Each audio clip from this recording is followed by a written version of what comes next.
In the medieval world, winter was not simply a season, it was an enemy. The shortening days, the sharp winds, and the long nights arrived like an invading army, stripping the land bare and testing every household's strength. Fields that once glowed with wheat or barley turned hard and lifeless. Streams froze, paths vanished under snow, and travel all but ceased. For peasants, the coming of winter was a warning: survive or be swallowed. People prepared as best they could. Autumn was frantic, gathering every last sheaf of grain, salting meat, drying beans and peas, storing cabbages, onions, and garlic. Firewood was piled high, though never high enough. Tools were repaired, thatched roofs patched, walls reinforced against the cutting wind. And when all was done, families prayed, for even the best preparation could not guarantee safety. A storm could blow away stores, damp could rot food, and one spark could burn a year's supply of firewood in a single night. Winter narrowed the world. Most villages became islands of silence, cut off by snow and mud.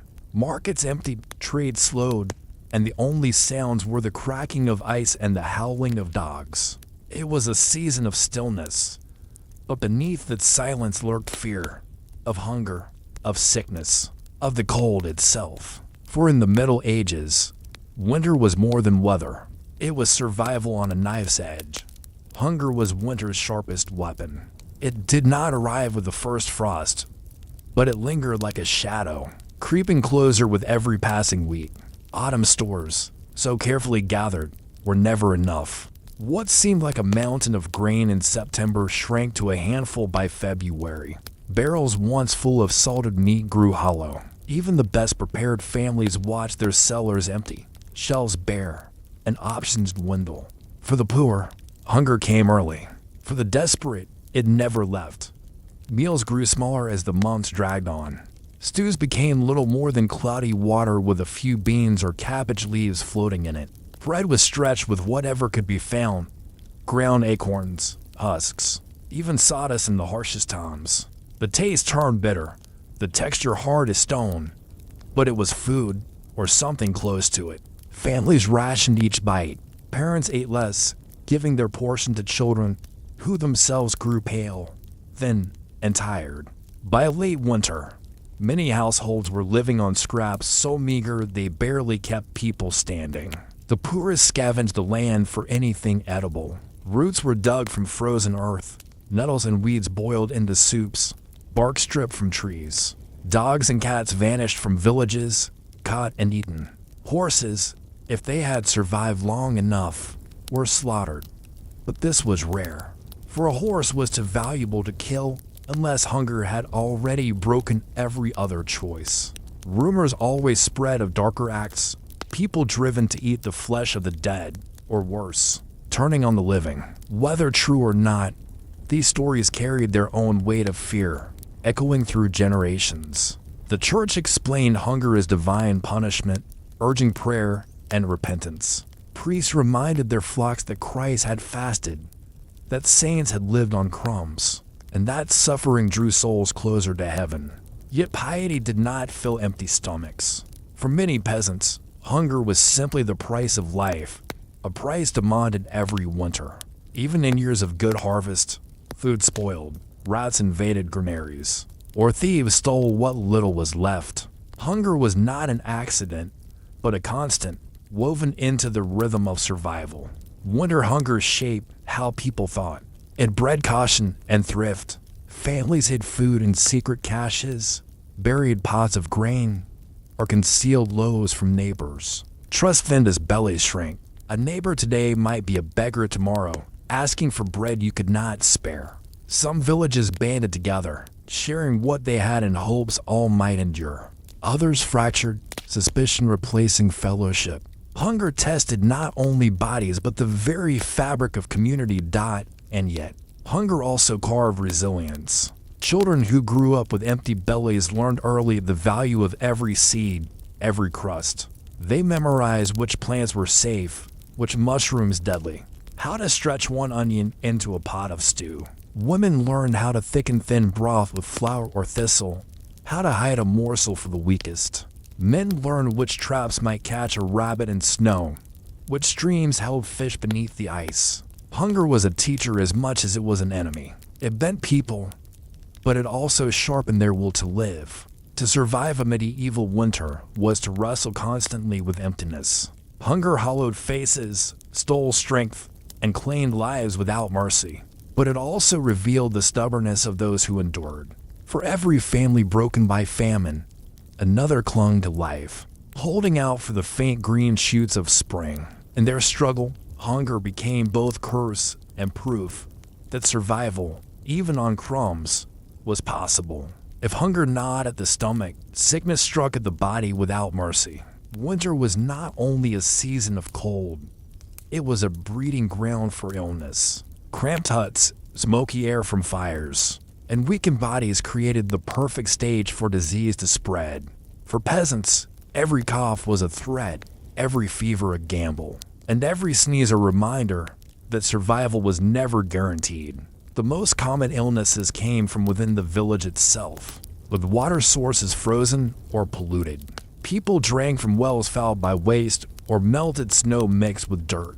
Dysentery spread quickly, leaving entire families weakened and dehydrated. Children, already underfed, often died from what seemed like minor fevers. Pneumonia and lung infections flourished in the damp cold, where smoke from fires clung to the air inside low huts.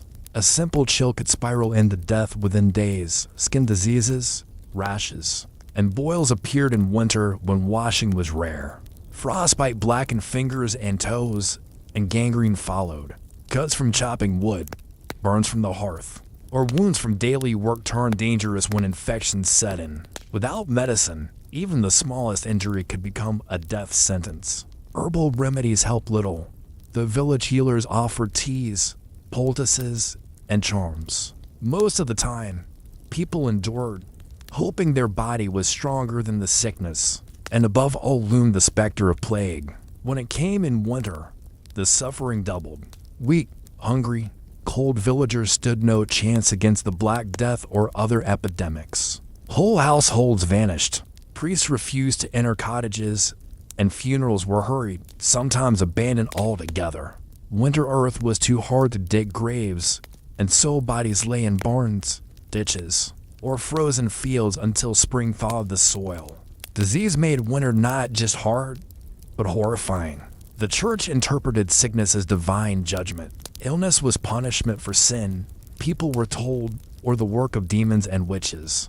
Prayers, relics, and pilgrimages were offered as cures. But peasants also had their own beliefs that bad air carried disease, that curses could sicken a cow or a child, that envy from a neighbor's eye could rot a body from within. Remedies were as strange as the fears, bleeding with leeches, pressing hot irons to wounds, tying animals to the sick in hopes the disease would pass into them. Sometimes, by luck, a cure seemed to work. More often, it failed. Illness did more than claim lives. It broke communities. Villages avoided the sick, neighbors shunned neighbors, and families were left isolated in their huts. Fear spread faster than disease itself. People whispered stories of entire hamlets wiped out, of mothers burying child after child, of fathers who wandered into the woods and never returned. Sickness, like hunger, was more than a hardship. It was a terror that reshaped the way people saw life, death, and God, and yet resilience endured. Survivors carried scars on their bodies and their memories, but they carried them forward. They taught children which herbs soothe coughs, how to boil water clean, how to survive on little when sickness kept work from the fields. In the silence of winter nights, when coughing echoed through the village, peasants prayed not only for themselves but for the strength to keep going, even as sickness thinned their ranks. To live through a winter of disease was more than luck. It was defiance against the cold, against the invisible enemy that walked hand in hand with frost. Cold was the most constant enemy of a medieval winter. Unlike hunger or disease, it did not come in waves but pressed down endlessly, day and night, gnawing at bones and spirits alike. Frost crept into every corner of a peasant's hut. Breath hung in the air like smoke, water froze in buckets, and straw bedding stiffened with ice. Even the fire, the heart of every home, could not keep the cold at bay for long. Peasant houses were fragile defenses against winter's assault. Most were built from wattle and daub, woven branches smeared with mud, roofs thatched with straw. Gaps let in the wind, and snow drifted through cracks. Floors were packed earth, turning to frozen mud in January. Families huddled together not out of love, but out of need, sharing body heat beneath ruffled blankets or animal skins. Privacy did not exist. Survival was the only priority. Firewood was the most precious resource after food. Families gathered wood all autumn, yet it was never enough. Greenwood smoked heavily and burned poorly, filling huts with choking haze. Dried wood was rare and hoarded. A single good log might be saved for feast days, while daily fires were fed with twigs, peat, dried dung, or even straw ripped from the roof. Fires were never allowed to die. A single ember might be coaxed into flame the next morning. But if it went out completely, relighting it in the dead of winter was a dangerous struggle. Clothing was no great defense. Peasants wore wool, rough spun, and scratchy, layered as much as possible. Cloaks lined with sheepskin were prized possessions, passed down for generations. Children often wore rags sewn from scraps, hands wrapped in cloth instead of gloves, feet bound in straw stuffed into wooden shoes. Frostbite was common. Ears, fingers, and toes blackened, sometimes falling away. Warmth was not comfort. It was life. Night was the worst. Fires burned low, and families crowded together on benches or the floor, pulling blankets over their heads to trap heat. Rats and lice thrive in the warmth of bodies, adding misery to exhaustion. In the darkness, cold pressed closer, a suffocating weight that made every winter night feel endless. Morning was not greeted with joy, but with relief. Another night survived. Another day endured. The wealthy, of course, fared better. Lords lived in stone halls, where great hearths blazed, though even castles were draughty and cold. Servants slept near fires for warmth, while nobles wrapped themselves in furs. Yet even in castles, frost painted the walls, and water jugs froze solid. Winter spared no one completely. For peasants, the battle against cold was as much mental as physical. Songs were sung by the fire, stories told to distract from the chill. Children were taught to move constantly, to keep blood flowing, to stamp their feet, to run errands quickly before frost numbed them. The memory of warmth, of summer sun, of harvest days, kept hope alive. To endure winter's cold was to accept suffering, but also to believe in spring's return. Though fields slept beneath frost and snow, peasants did not rest. Winter brought a different rhythm of labor, quieter, but no less demanding. Survival depended on how families used these frozen months. There were tools to mend, animals to tend, fuel to gather, and countless small tasks that filled the short, pale daylight hours. Animals were the first concern. Cows and sheep had to be sheltered, their breath steaming in cramped barns where hay was precious. Feeding them meant rationing fodder carefully, for if hay ran out before spring, beasts would starve, and a family would lose milk, wool, and the strength of oxen for plowing. Goats and pigs were kept alive with scraps, turnip tops, or anything left over. Chickens often froze, their eggs a rare luxury until warmth returned. Peasants slept close to animals, both to guard them and to steal their heat inside huts. Repairs filled long evenings. Wooden plows were patched, iron tools sharpened, broken buckets mended with pitch. Women spun wool by the fire, weaving rough cloth or knitting socks. Children braided ropes or carved small wooden objects. Every hand, no matter how small, was busy. Idle time was dangerous. It bred despair. Work kept minds focused and spirits occupied, even when hunger gnawed.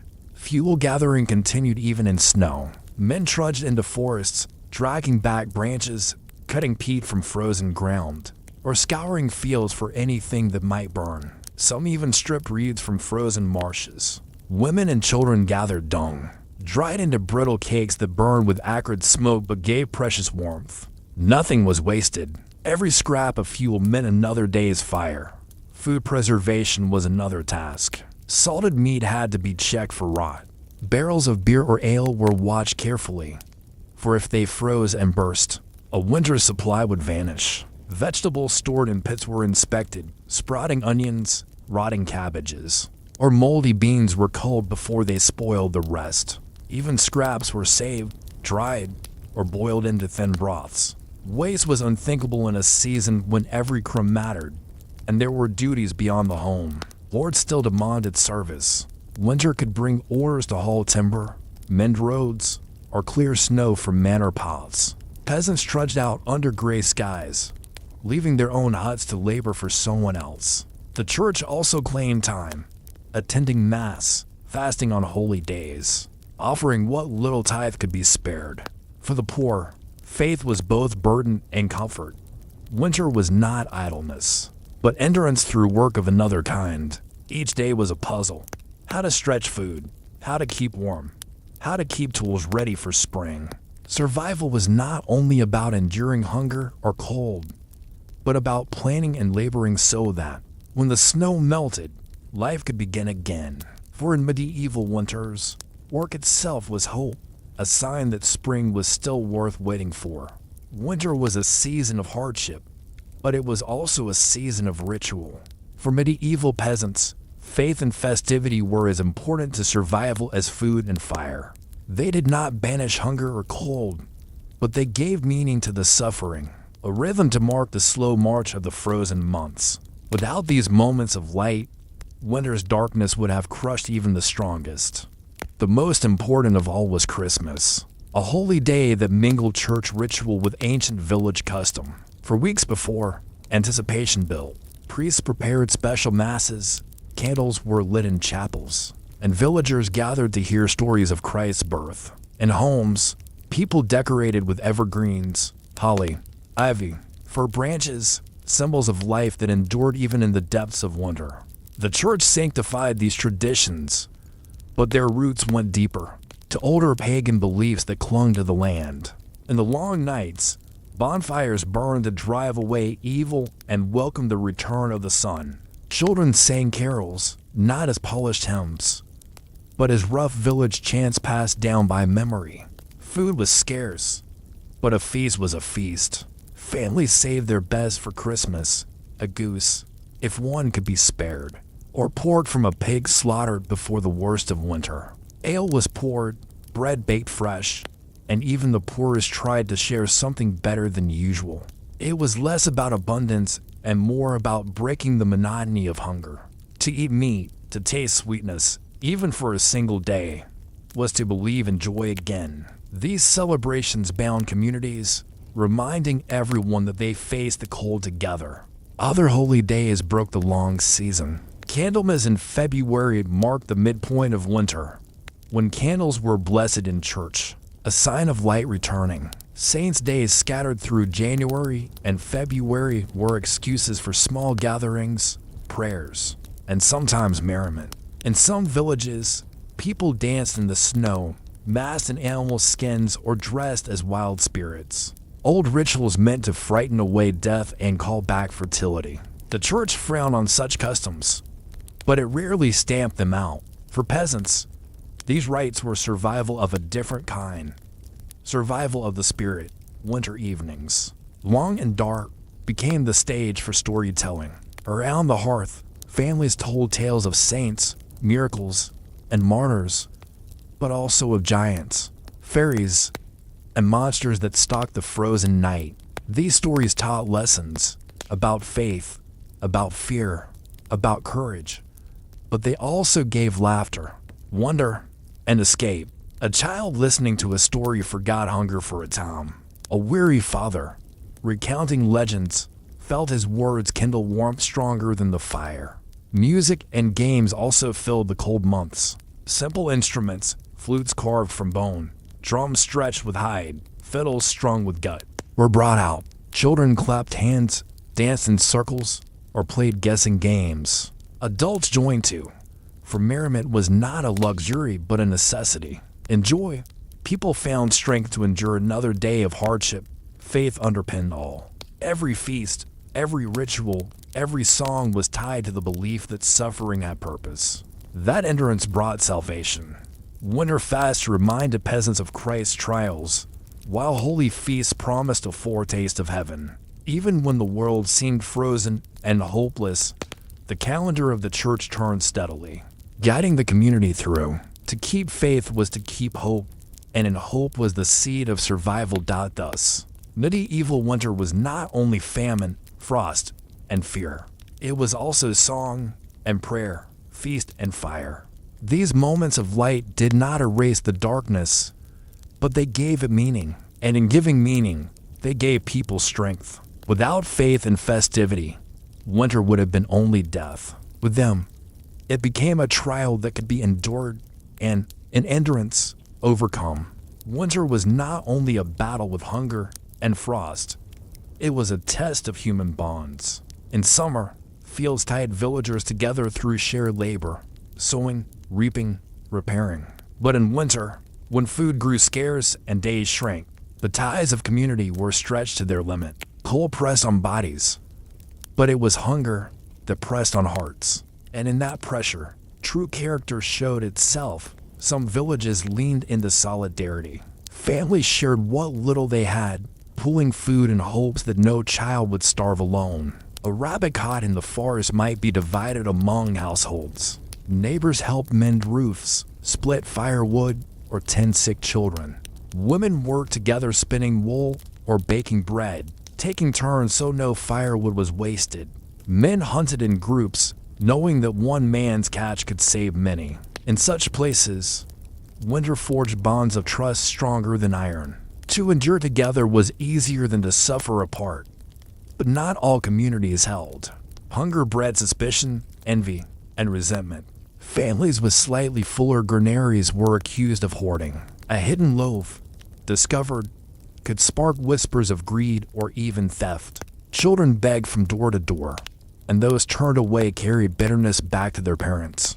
When survival was on the line, generosity became dangerous. To give too much meant risking your own family. To refuse meant bearing the hatred of neighbors. Winter made every decision moral and mortal at once. Theft was common. In the dark nights, men slipped into barns to steal hay, or broke into granaries to take grain by the handful. Some stole animals, a chicken, a goat, sometimes even a pig. Punishments were brutal. A thief caught in winter risked more than shame. Beatings, mutilation, even death. For in a world where everyone suffered, stealing was seen as stealing life itself. Yet desperation drove many to risk it, for starvation was its own executioner, even within families. Strain showed. Parents faced impossible choices to eat or to feed, to save food for the strong or for the weak. Elderly grandparents sometimes gave up their rations willingly, sitting silently by the hearth as their portions dwindled to nothing. Some even left huts in the night, walking into the snow so their kin might have one more day of food. Stories of such silent sacrifices lingered long in village memory, both tragic and revered still. Winter could also deepen bonds of love. Families pressed close, not only for warmth but for comfort. Songs were sung, prayers whispered, stories told, not just to pass time, but to remind each other that life was worth clinging to. Children remembered who shared, who comforted, who stood strong. Lessons of kindness or cruelty etched themselves into memory with the sharpness of frost. Winter was thus more than weather. It was a crucible of society. It showed who would share, who would steal, who would suffer silently, and who would endure.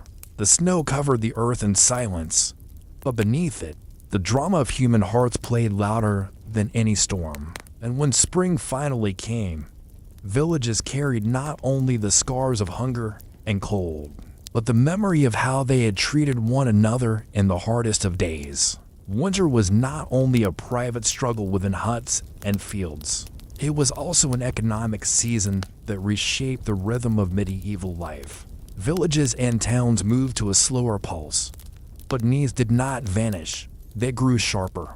Hunger, fuel, and shelter were not just personal concerns, but part of a larger system of survival, where money, barter, and obligation all played their part.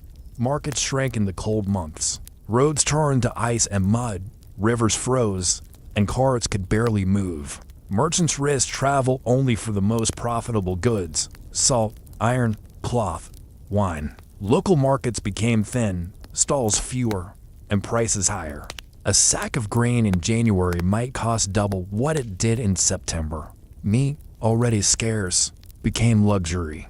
Fish from frozen rivers fetched a dear price, while imported goods, spices, sugar, even olive oil, became fantasies for peasants, glimpsed only in the manor kitchens or monasteries. For most, winter meant relying not on trade, but on whatever they had stored away in autumn. Barter ruled where coins failed. A rabbit trapped in the forest might be exchanged for a jug of ale. A bundle of firewood traded for a loaf of bread. Women bartered cloth, spun during long nights, for salt or dried peas. Men offered labor in exchange for food, mending roofs, chopping wood, hauling water for neighbors who had more supplies. In times of hunger, even small favors became currency. A single onion could be worth a day's work. A cup of beer, a rare gift of friendship. Debt weighed heavily in winter. Lords still demanded rents and dues, regardless of snow or famine. If coin could not be paid, payment came in kind: sacks of grain, livestock, or days of forced labor. Failure to pay meant fines, confiscation, or worse, imprisonment in the lord's cellar. Many peasants carried debts from year to year, their poverty deepening each winter. Some lost their plots of land entirely, sinking into the ranks of landless laborers, forced to wander or beg. The church also pressed its claim. Tithes were owed in every season, and priests expected their share even when families starved. Winter festivals required offerings of candles, bread, or ale, and refusing meant spiritual shame, if not outright punishment. For the poor, religion was both solace and burden, a faith that comforted the soul, but a system that demanded dues from already empty hands. Yet winter also opened small opportunities. Crafts and trades thrived in the months when fields lay quiet. Blacksmiths repaired tools and forged nails by dim firelight. Carpenters carved plows, yokes, and barrels. Women spun wool into thread, dyed fabrics, and wove cloth. Children learned skills at their parents' sides, their fingers stiff but persistent. What was made in winter could be sold or traded in spring, providing precious coin when planting began. Thus, the agriculture slept, industry stirred. Towns fared differently from villages. In cities, markets continued, though at higher cost, and guilds organized work to sustain members through the slow season. Bakers, brewers, butchers, all adjusted production to scarcity. Fires in towns were warmer, but hunger and disease spread faster in crowded alleys. Beggars multiplied, pressing at the doors of churches and taverns. Winter revealed the division between rich and poor more sharply than any other season. The wealthy dined on imported wine and preserved meats, while the poor gnawed crusts or froze in doorways. That economy in winter was, at its core, an economy of survival. Coins mattered, but so did kindness, trust, and barter. A neighbor's generosity could outweigh a lord's coin. A skill learned by the fire might save a family when spring came. Winter showed that wealth was not only gold or grain, but resilience, the ability to endure, to adapt, to find value in every scrap of labor and every ember of fire. In that sense, medieval winter was a teacher, reminding all that survival was as much about community and craft as about coin and crop. Winter was not only a season of hunger and cold, it was also a season of the mind. When days grew short and nights endless, when the sun barely rose before sinking again, the human spirit wrestled with shadows as much as with frost. Medieval peasants feared not only the bite of hunger or the sting of ice, but also the whispering doubts and dark imaginings that winter seemed to summon. The long nights bred stories. Around fires that barely smoked and glowed, families told tales to explain the unseen. Wolves howled from forests, and their cries carried into dreams. Some said spirits roamed in the snow, the souls of the restless dead or demons sent to test the faithful. Others spoke of witches, who stirred storms or cursed cattle so that milk froze in pails. Every creak of the hut, every branch snapping in the night wind, became an omen for people who lived so close to survival's edge. The line between the natural and the supernatural blurred. Winter was proof that the world was haunted. Fear was sharpened by darkness. Imagine weeks where daylight lasted no more than a few hours, and even the light was dim, clouded, gray.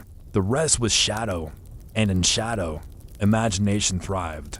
Children saw figures in corners. Grown men swore they heard voices outside, calling their names. To light a candle was to push back against endless blackness. But candles were precious, and darkness always returned.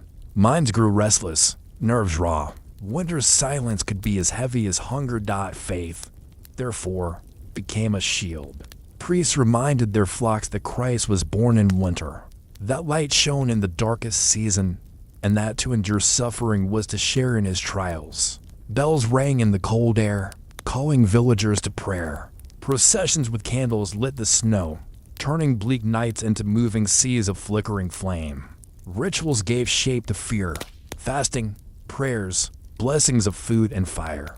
In the rhythm of worship, peasants found something larger than themselves, a reason to believe that winter was not just punishment, but passage, a tunnel that would open to spring. Superstition and faith mingled freely.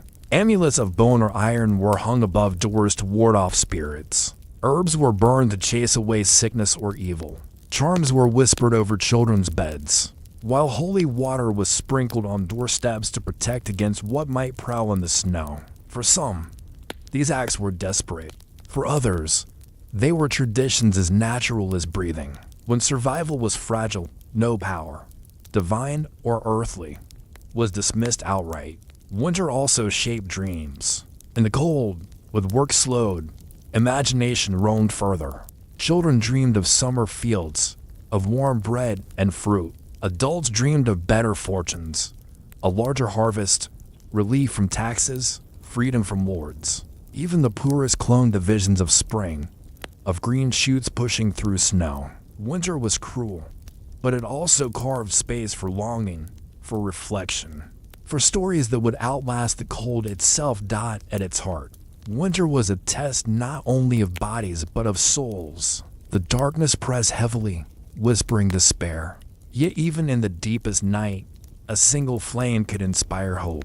A story told by a hearth, a hymn sung in a frozen church, a mother's whispered prayer over her sleeping child. These were the lights that held despair at bay. And enduring winter, medieval peasants did more than survive. They proved that the human spirit, though fragile, could outlast both hunger and frost. In winter, the world shrank. Fields lay hidden beneath drifts, rivers hardened into glass, and paths blurred until the valley seemed to exist alone, cut off from every other place. Yet sometimes the road had to be taken.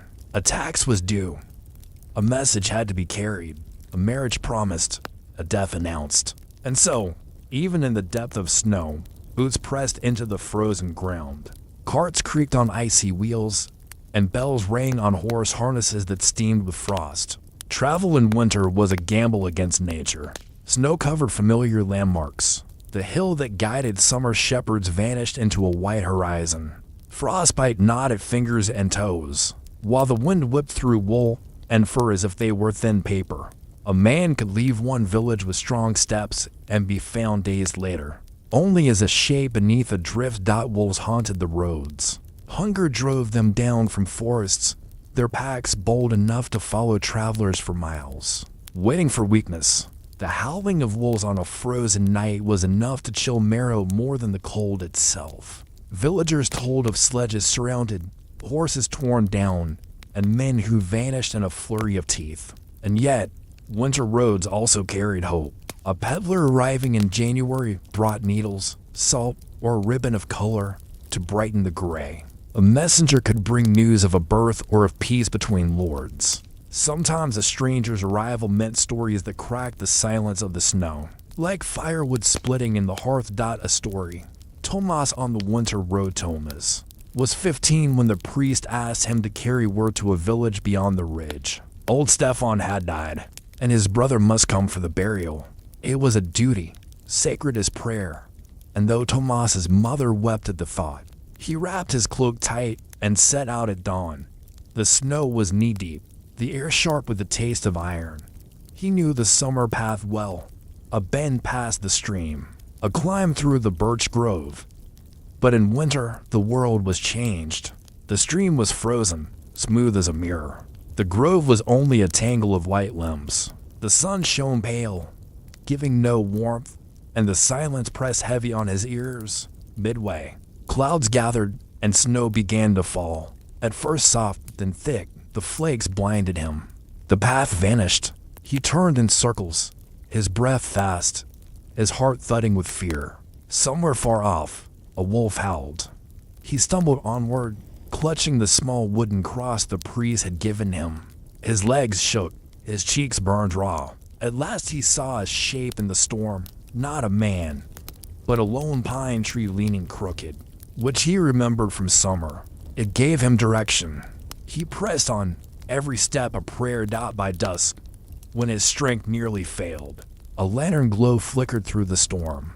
The other villages' houses emerged like ghosts, roofs hunched under snow. Tomas collapsed at the door of Stefan's brother, the message still on his lips. He was fed hot broth, wrapped in blankets, and his name was blessed in prayers that night. When he returned days later, villagers listened to his tale in awe. He had carried death's news, but also proof that courage could walk the winter road. Winter journeys were dreaded, yet they shaped the rhythm of life. Roads connected not just places, but people, binding one village to another in webs of duty and kinship. To stay isolated meant safety, but also silence. To walk the frozen road meant risk, but also communion with the wider world. Peasants marked paths with branches stuck into snow or tied cloth to trees as guides. They carried torches to fight the dark, bells to ward off wolves, charms to keep spirits at bay. Yet even with all caution, many never returned. Their names lingered in whispers, and each bend in the road carried a memory of someone lost still. No winter passed without journeys. Life demanded movement, even when nature forbade it. And in every traveler's step lay a strange defiance, a statement that even in frost and shadow, human will could carve a path through silence. Winter was the season of death, but also of ritual. In the darkest weeks, when nights stretched so long that people forgot the taste of sunlight, the peasants lit fire not only for warmth but for meaning. The church spoke of holy days, of saints and Christ's birth. But beneath the hymns pulsed something older, the memory of bonfires lit in pagan times, of charms whispered before crosses were ever carved. Christmas was both hunger and abundance. By December, stores were already low, yet the holy day demanded celebration. Families saved their best, a cured ham bone, a small wheel of cheese, a few apples stored in straw to lay on the table. Children waited for honey cakes, though honey was rare. Ale was brewed months before, and though the casks were nearly empty, mugs were raised in smoky huts while voices rang. The meal was never rich, but it was different, and that was enough. For one night, bellies forgot emptiness, and people felt themselves lifted above the cold earth. The priest blessed bread, but women whispered older blessings, breaking crusts over children's heads to guard them from evil. Men sang hymns, but in the pauses, old chants crept in, rhythms that spoke not Latin, but the valley's own tongue. Fires burned not only in hearths, but in fields. On certain nights, villagers carried torches and lit great heaps of wood, sending sparks into the black sky. The priest said it was to honor saints. The elders said it was to frighten away spirits who prowled in the solstice darkness. Children laughed and jumped across embers, daring the cold to catch them.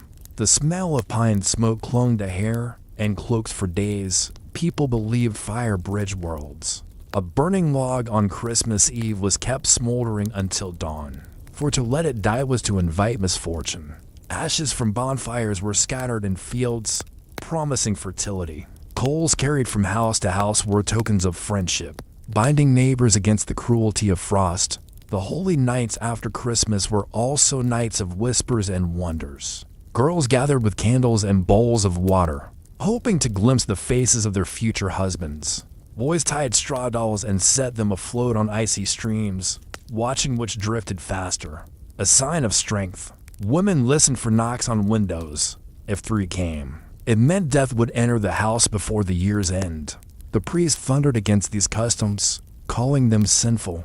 Yet when the night pressed close, even he walked quickly past crossroads, muttering prayers against shadows. For in winter, the veil between the living and the dead seemed thin, and peasants were unwilling to risk silence when a word, a charm, or ritual might save them. That winter, the family of Pater the Cooper faced despair. His wife, Elsbeta, had buried a newborn only weeks before, and the other children grew thin, their eyes too large for their faces. The barrel of flour was empty. The pig had been slaughtered months ago. When Christmas Eve arrived, Elsbeta looked at the table and wept, for there was nothing to place upon it.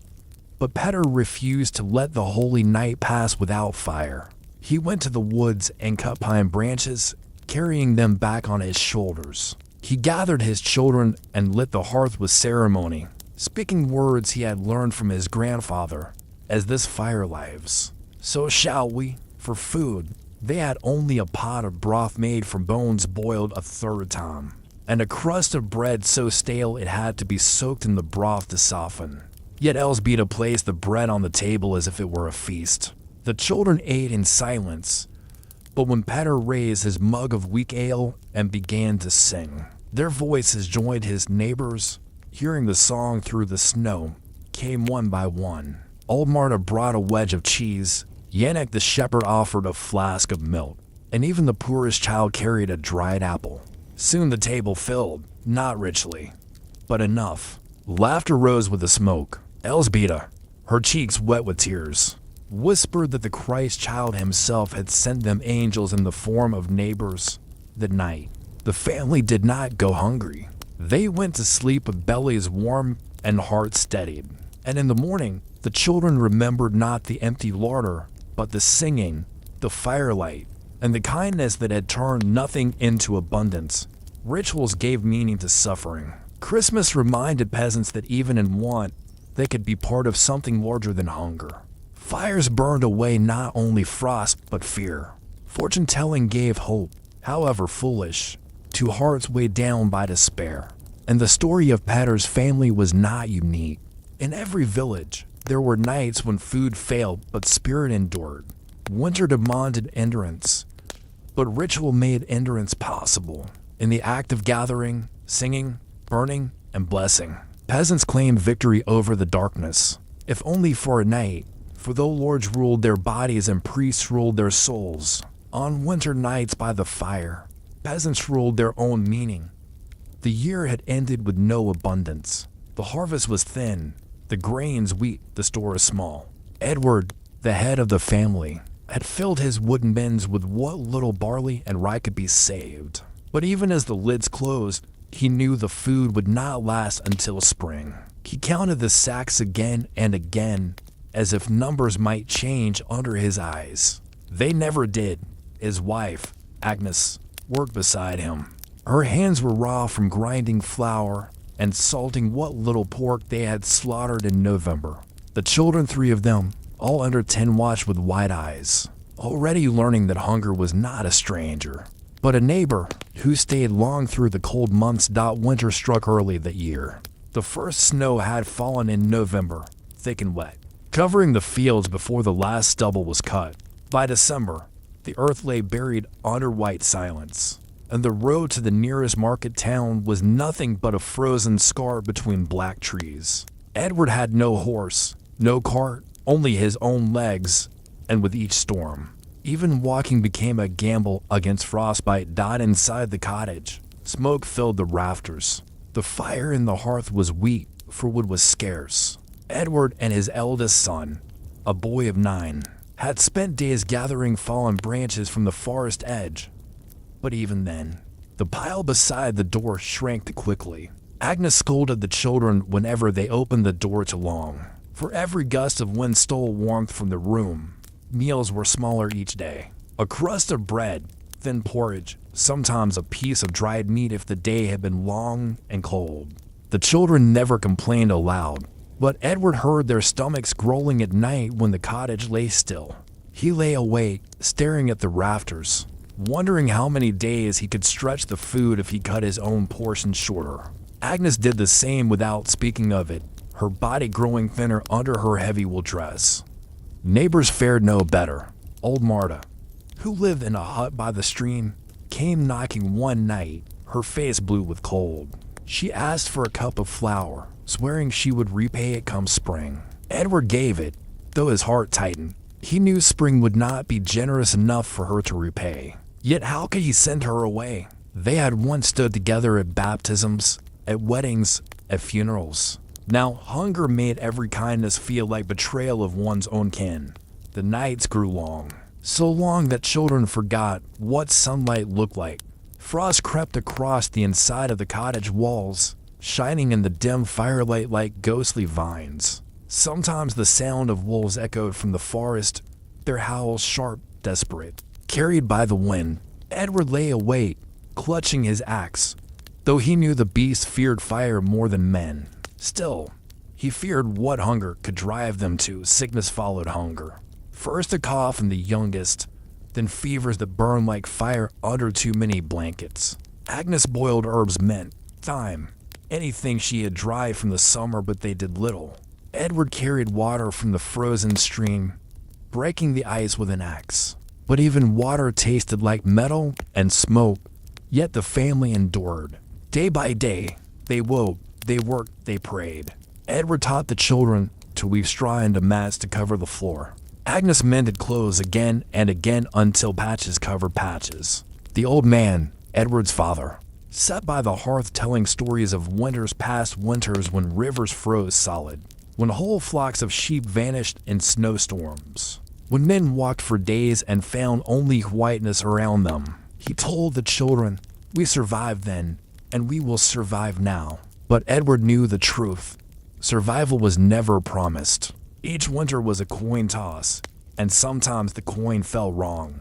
One night, as snow battered the cottage roof and the wind screamed through cracks in the door, Edward rose quietly from his bed. He pulled on his boots, lifted his axe, and stepped outside. The world was a blur of white and black, snow swirling under a half-hidden moon. He walked to the edge of the forest, his breath a cloud that froze on his beard. There, he knelt, pressing his palm into the snow. "Let us see spring," he whispered, not to God, not to saints, but to the earth itself, cold and unyielding beneath his hand. "Let us see spring." The forest gave no answer. Only the wolves replied, howling far away, as if laughing at his plea. And so the hungry winter carried on, one night heavier than the last, one dawn colder than the one before. The days shortened until morning and evening were barely different shades of gray. Edward rose each day before the light, listening to the cold press against the walls of the cottage as though the winter itself wanted to come inside. The food was running out faster than he had feared. Agnes tried to make soups thinner, stretching the barley with water until it was little more than warm broth. But the sacks by the wall grew lighter all the same. By the middle of January, Edward knew he had to try the road. The nearest market town was 2 days' walk, if the snow had not blocked the path completely. He had heard rumors that merchants still gathered there, that some grain could be had for coin or barter. He had no horse, no cart, but he had his legs, and he had the will to try. If he failed, the family would starve slowly.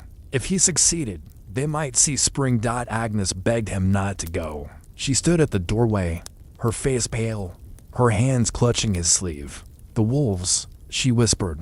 "The cold. Edward, you won't come back."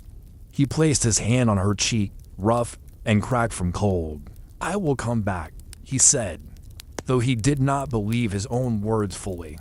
He left at dawn, carrying only an axe, a small sack with 2 pieces of bread, and a flask of water that froze almost as soon as he stepped into the wind. The snow was waist deep in places, and he had to force his legs through it, each step stealing breath from his chest. The road itself was invisible, swallowed by white. He followed the line of black trees instead, hoping his memory would not betray him. The world was silent, but for the crunch of his boots and the occasional caw of a crow overhead. Sometimes he thought he heard footsteps behind him, but when he turned, there was only snow and shadow. Once, near a bend in the forest, he saw the prints of wolves large, fresh, leading in the same direction he traveled. He tightened his grip on the axe and pressed forward. By nightfall, he found a hollow beneath a fallen tree and crawled inside. The cold was merciless, biting through his cloak, numbing his hands until he could no longer feel them. He dared not light a fire, for wood was scarce and smoke might draw attention.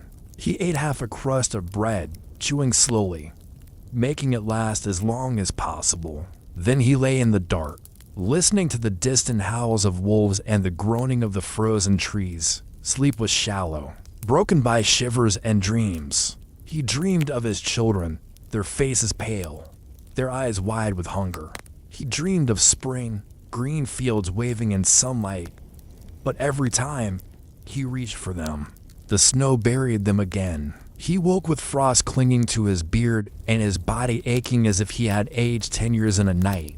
On the second day, the storm came. Snow fell so thick that he could not see the trees at arm's length. The wind whipped against him, driving needles of ice into his skin. He stumbled, fell, rose again, fell once more. Each step became a question, forward or death. His bread was gone, his flask frozen solid. He thought of turning back, but the thought of facing Agnes empty-handed drove him onward then.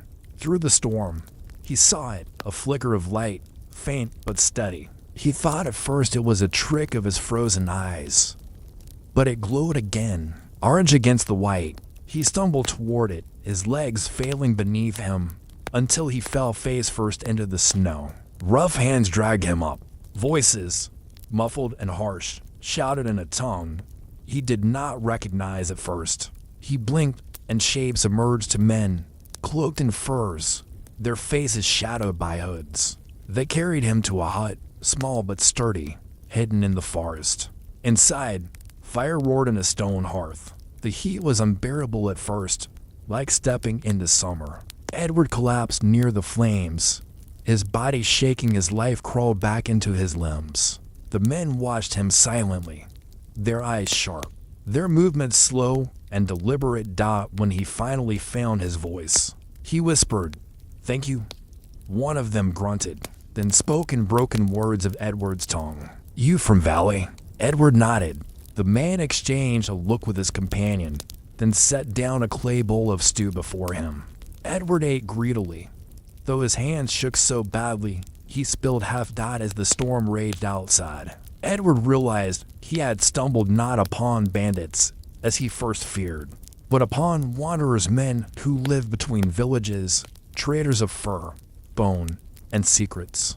They asked him little, only where he came from and where he was going. When he told them of his family and the hunger, they listened with unreadable faces. At dawn, the storm eased. One of the men pressed a small sack into Edward's hands. Inside was a handful of dried meat and a pouch of grain. Edward stared at it, unable to speak. The man only said, "You remember us," and then they vanished back into the forest, as if the storm itself had carried them away. Edward staggered onward, weaker than before, but with hope rekindled. For the first time in weeks, he believed spring might come. While Edward stumbled through the snow-bound road, the village itself lay under the same heavy silence. Roofs sagged with the weight of white, chimneys smoked thinly, and the narrow lanes between cottages were more like tunnels cut through drifts. No cart had passed for weeks. No laughter had echoed for months. The village was alive, yes, but in the way a graveyard is alive, with whispers, with sighs, with the beating of hearts that feared they would soon stop. Agnes held the household together with threads as thin as the mended cloth on her children's sleeves. Each morning, she rose before light to stoke the weak fire, to stir what little porridge she could make from scraps of grain, to press warm rags to the youngest child's chest when coughing shook him.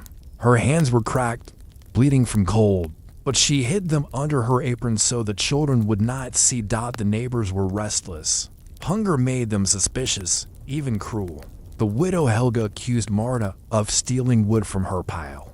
Marta, old and nearly blind, swore she had done no such thing. But the villagers muttered all the same.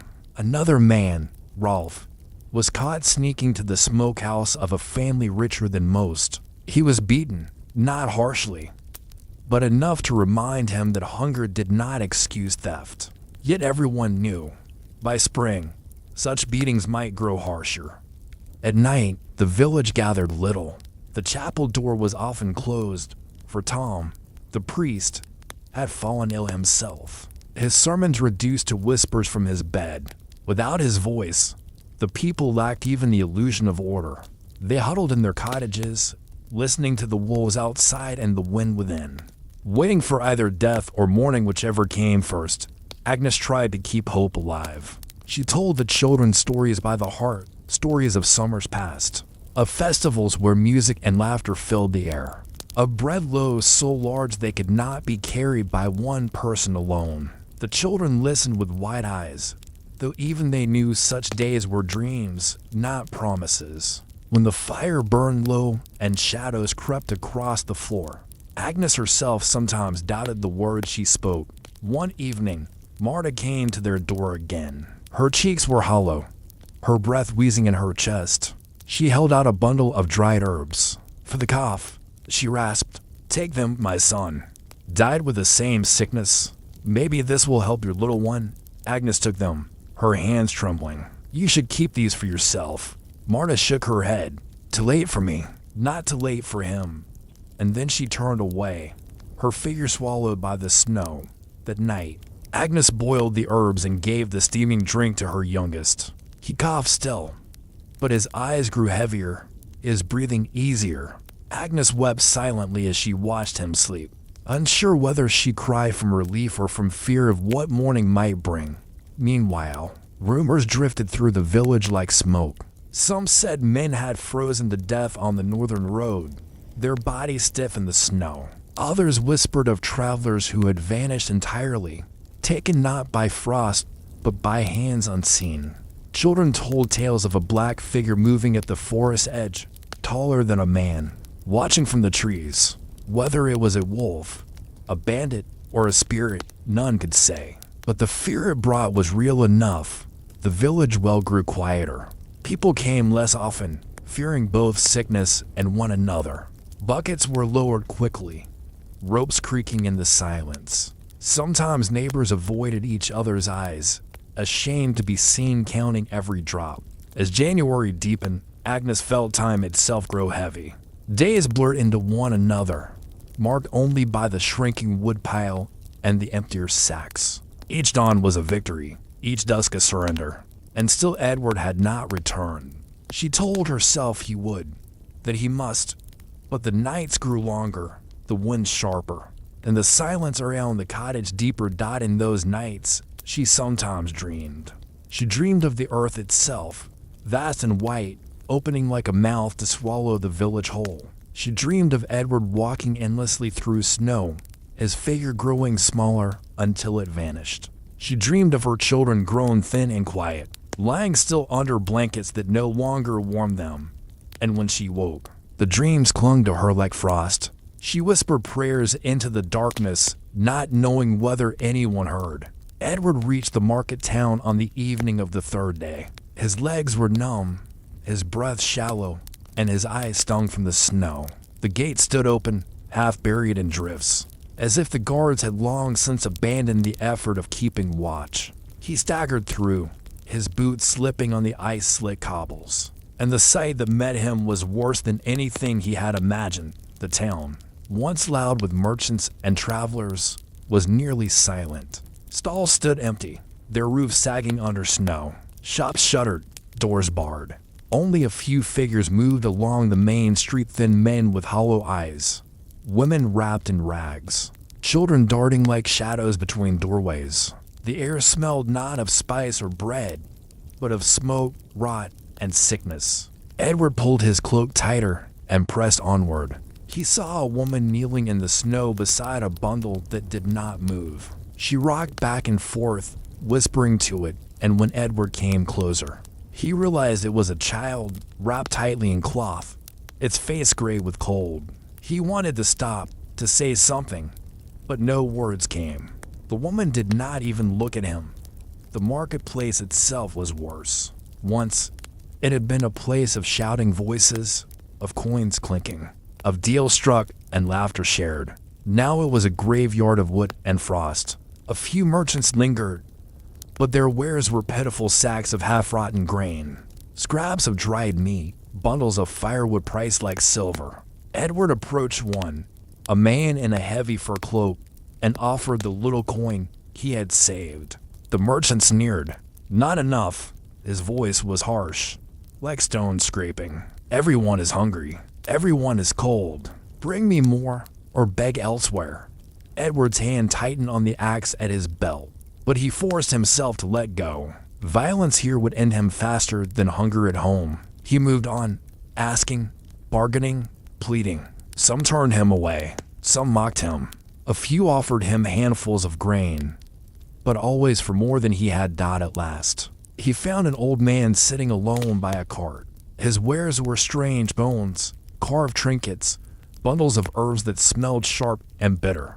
I do not sell grain, the man said, his eyes bright beneath his hood, but I trade in other things. What do you bring? Edward showed him his coins, but the man shook his head.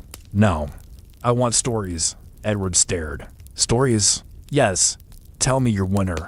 Tell me what you have seen. The wolves, the hunger, the dreams that come when the fire burns low. I will give you bread for truth. Desperate, Edward told him. He spoke of his children's hollow faces, of Agnes holding the cottage together, of the wolves in the forest and the endless white. The man listened, nodding slowly, as if each word were coin. When Edward finished, the old trader placed a loaf of dark bread in his hands. Truth is worth more than silver, the man whispered, and winter always hungers for it. Edward left with the bread, though it was not enough. He bought also a small sack of grain from another merchant, spending the last of his coin. His pack was heavier now, but not nearly enough to last until spring. Still, it was something. It was hope. As night fell, he searched for a place to sleep. The inns were closed, their doors barred against strangers. He found shelter beneath an archway, huddled with other travelers, their breath rising in white clouds. Some spoke quietly, others simply shivered in silence. Edward dreamed little that night, only of home, of Agnes at the fire, of the children sleeping under thin blankets, of his father muttering old prayers.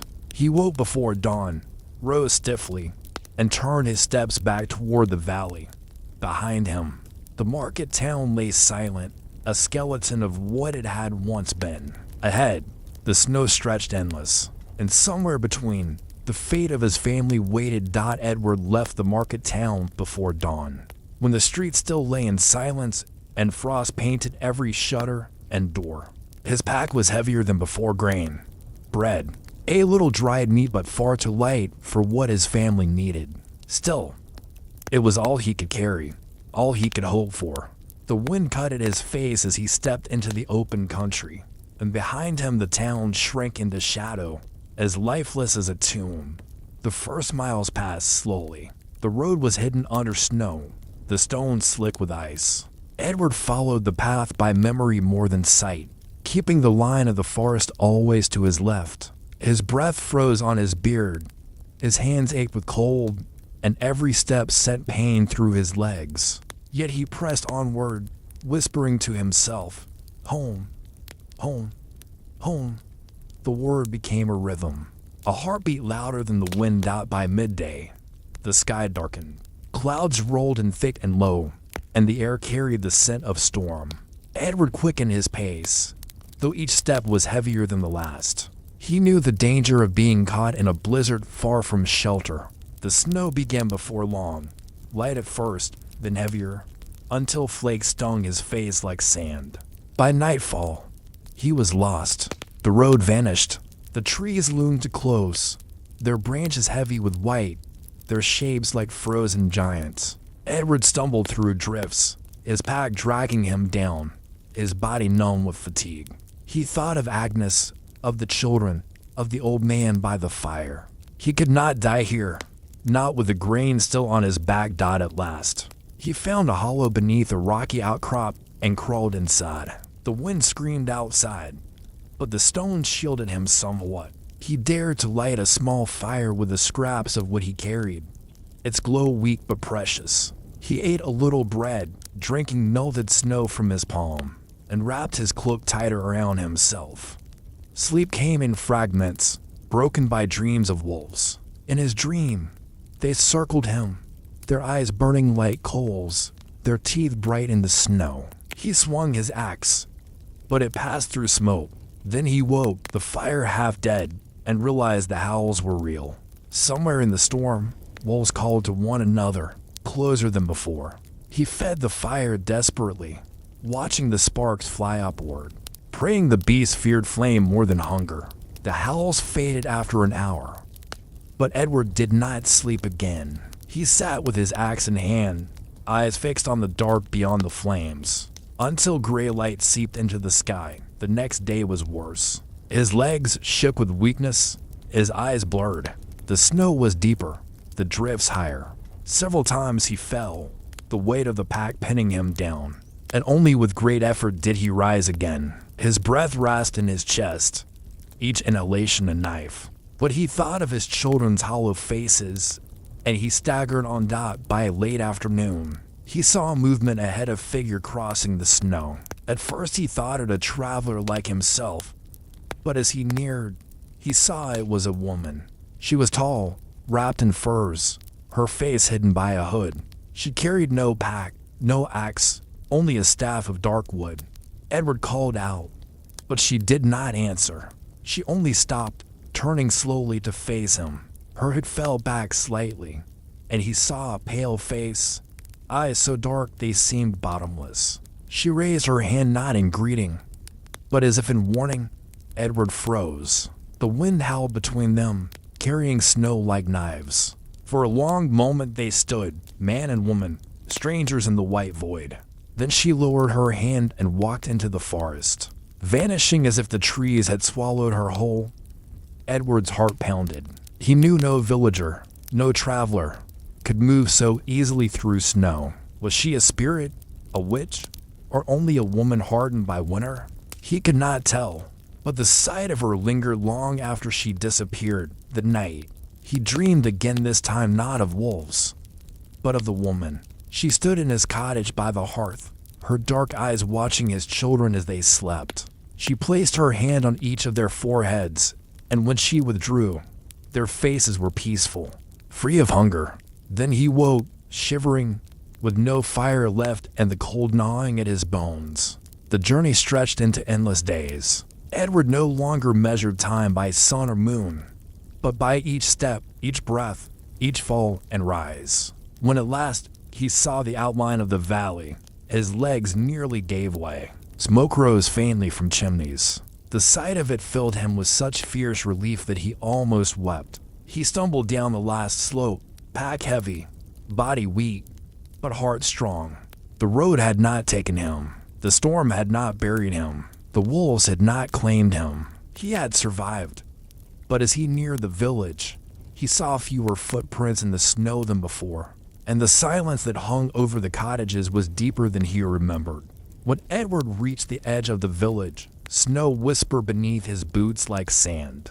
The cottages were buried up to their windows, and smoke rose thinly from fewer chimneys than he remembered. The silence was unnatural, not the quiet of winter, but the hush of something broken. He passed the widow Helga's cottage first. The door was half open, snow drifting inside. He called her name, but no answer came. Inside, the hearth was dark, the bed empty. Only a pair of boots remained by the threshold, stiff with frost. Edward lowered his head and moved on. The lane felt longer than it ever had before. Doors were shut tight, shutters nailed, though no sounds came from within. Once, he saw a figure watching from a window, thin, pale, eyes sunken like stones. When he raised his hand in greeting, the curtain fell, and the figure vanished at last. He reached his own door. His hand shook as he pushed it open, half fearing what he might find. But there was Agnes, kneeling by the hearth, her face weary but alive. The children lay wrapped in blankets, their eyes wide as they saw him. A sound burst from his chest, half a sob, half a laugh. He dropped the pack to the floor and fell to his knees. Pulling them close, Agnes touched his face, her hands trembling. "You came back," she whispered. "I came back," he said, voice breaking. He opened the pack, showing them the bread, the grain, the dried meat. The children gasped, as if he had laid gold before them. Agnes pressed her face into his shoulder, her tears hot against his frozen skin. The night. They ate, not a feast, not enough to banish hunger, but enough to quiet the gnawing in their bellies. The bread was hard, the meat tough, yet it was life itself. The children chewed slowly, reverently, as though each bite were sacred. Edward watched them, feeling for the first time that he had wrestled something from the jaws of winter. Yet the village around them was not the same. Over the next days, Edward saw how many cottages stood empty. Some families had fled, others had perished. The priest, Tom, was dead, his chapel locked and cold. Rolf, once strong and loud, was gone, his house abandoned. Marta still lived, though weaker than before, her voice thin as paper. The people whispered of the storm that had swept through while Edward was away, of wolves that had come close enough to the well, of a sickness that carried some off in the night. Agnes told him how Marta's gift of herbs had eased their youngest cough. Though his breath was still shallow, Edward felt the weight of all he had missed. His journey had saved them from hunger, yet he returned to a village smaller, frailer, quieter. Each night, as the fire burned low, he thought of the woman in the snow, the one with eyes dark as pits. He did not tell Agnes, but he wondered if she had walked here too, through the village, unseen. Spring still lay far away. The wood pile shrank. The sacks of grain were not endless. But now there was a spark of hope in the cottage. And though the valley was hushed, life had not yet surrendered. For Edward knew one thing. He had returned.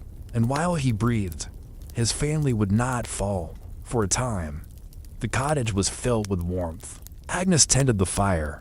The children clutched their bread with both hands, and Edward felt almost whole again. Yet outside, the valley was quieter than death. When he stepped into the snow the next morning, he heard no chatter of neighbors, no sound of axes splitting wood. Only the wind moved, whispering between the shuttered cottages. The grain was measured carefully. Each day Agnes counted what remained, pouring it with slow hands as though speed would make it less. The bread was cut thin, the broth stretched with melted snow. Edward hunted where he could, but the woods were empty, the traps sprung only by crows. Once, he found the hoof prints of a deer, but they vanished into drifts too deep for pursuit. Hunger crept back into their bellies, subtle at first, then sharper. On the third night after his return, there was a knock at the door. Edward rose, axe in hand, and opened it to find a neighbor, Anselm, gaunt, his eyes hollow. Snow clung to his beard, his lips were cracked. "Edward," he whispered, "my children, they have nothing, not a crust. Share with us, for God's mercy." Agnes' eyes flicked to Edward, wide, fearful. The children clutched their bowls tighter. Edward's heart clenched. He thought of his journey, of the storm, of the wolves in the dark. He had bled and frozen for this food. Yet here stood Anselm, begging with trembling hands. He gave him a handful of grain, no more. "Make it last," Edward said. Anselm wept as though given gold. But others came. The widow Helga, thin as a reed, her breath rattling. Then Rolf's cousin, dragging his sister half-conscious with fever. Each begged, each pleaded. Edward gave what he could, but the sacks grew lighter. At night, Agnes wept softly, whispering, "It won't be enough." And still Edward dreamed of the woman in the snow. She came to him each night, standing in the doorway of his cottage. Sometimes she touched the children's brows. Sometimes she only stared, her dark eyes deep as wells. Once, she spoke. One gift for another. One life for many. He woke shivering, the fire dead beside him. The villagers began to look to Edward not only for food, but for answers. What do we do? They asked. The priest is gone, Marta is fading, and the forest gives nothing. You brought grain. Bring us hope. Their eyes followed him in the lane, hungry, desperate. Accusing Edward felt the weight grow heavier than his pack had ever been. He had carried bread and grain across storm and snow, but now he carried lives, and there was no road back. The nights grew longer. Edward woke often to the sound of scratching at the door or the echo of footsteps in the lane. Though when he looked, nothing was there but drifting snow. The children whispered of shapes they saw by the window, a pale figure, a shadow moving between cottages. Agnes hushed them, but her hand shook when she stoked the fire. On the seventh night, Edward dreamed again of the woman. She was closer this time, sitting by the hearth as though she belonged there. Her fur shed no snow. Her skin gleamed like ice in firelight. She spoke softly, though her voice was as cold as iron. Your sack empties. Your neighbors starve. One gift for another. You know this? Edward jolted awake, sweat freezing on his brow. But the smell of cold lingered, sharp and bitter, as though she had been there in truth. The next morning, he found tracks outside, bare footprints, small, delicate, pressed into the snow as though left by a woman who feared no frost. They led from his door to the woods, and there they vanished. He told no one the day. Anselm returned, his eyes sunken deeper. The handful you gave, it is gone. Please, Edward, my little one cannot rise from the bed. Behind him, two others waited, their faces as hollow as his. Edward's hand rested on the grain sack as though guarding treasure. Agnes looked at him, her lips parted, but no words came. He gave them another portion, smaller than before. When they left, the sack sagged thin. That night, the village gathered in the square, not for prayer. The chapel was locked, Tom's body long buried. Not for Marta's herbs, she lay too ill to rise from her bed. They gathered because hunger had made them desperate. Voices rose. We cannot all survive. Better some than none. Edward has grain. He must share. Edward stood among them, feeling their eyes burn into him. He wanted to shout, to tell them he had carried the food through storm and death, that his own children were thin as reeds. But the word stuck in his throat. Then someone said it, a whisper, but sharp as a blade. The woman in the snow. She has been seen. A murmur swept through the crowd. Some crossed themselves. Others shook their heads. But one voice asked, if she is real, if she walks among us, what does she want? Edward said nothing, though his heart hammered. That night, as the wind screamed, he saw her again. Not in dream, but in truth. She stood at the edge of the square, her hood thrown back, her dark eyes fixed on him. The snow swirled around her, yet did not touch her cloak. She raised her hand, just as she had before, but this time her lips moved. He could not hear the words, but he felt them in his bones. One for many, and then she was gone. Edward did not sleep. He sat by the fire with the axe in his lap, his children curled around Agnes, their faces pale in the glow. He thought of the sack of grain, of the hollow eyes of his neighbors, of the woman's voice echoing inside him. When dawn came, he rose without a word and stepped into the snow. He did not know if he went to face the villagers, or the woman, or the hunger itself. Only that the choice was coming, and it would not wait. The morning was brittle with frost. Edward's breath hung in the air like smoke as he walked through the village. Faces watched him from behind shutters, pale and sharp with hunger. When he reached the square, he found a crowd already gathered, men, women, even children, all with eyes too large for their thin faces. Anselm stepped forward, trembling. Edward, he said, we cannot go on like this. You have grain. We all know it. The rest of us have nothing. If you keep it only for your own, we will die." Edward's jaw tightened. "I have children too," he said. "Do you think I carried bread through storm and wolves to see them starve? What I brought is barely enough for my family. You ask me to kill them with kindness." The murmur in the crowd grew sharper, angrier. Someone shouted, "Then what of ours? Should they wither so yours live?" Before Edward could answer, the air shifted. The snow swirled harder, though no wind blew. A figure appeared at the far edge of the square. The woman in furs, the woman of the snow. She moved with a stillness that made the crowd recoil. Her hood was down, her face pale as bone, her eyes dark as night without stars. Children whimpered. A woman cried out. Anselm fell to his knees. Edward's heart pounded. He wanted to deny her, to claim she was only a dream. But she stood there, real as stone, her gaze fixed on him alone.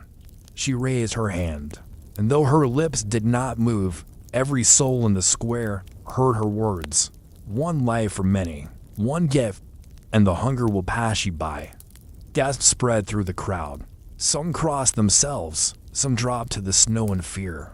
Others, more desperate, more broken, looked to Edward with a new hunger in their eyes. Anselm whispered, "It is true, then. She offers us a way." Edward shook his head violently.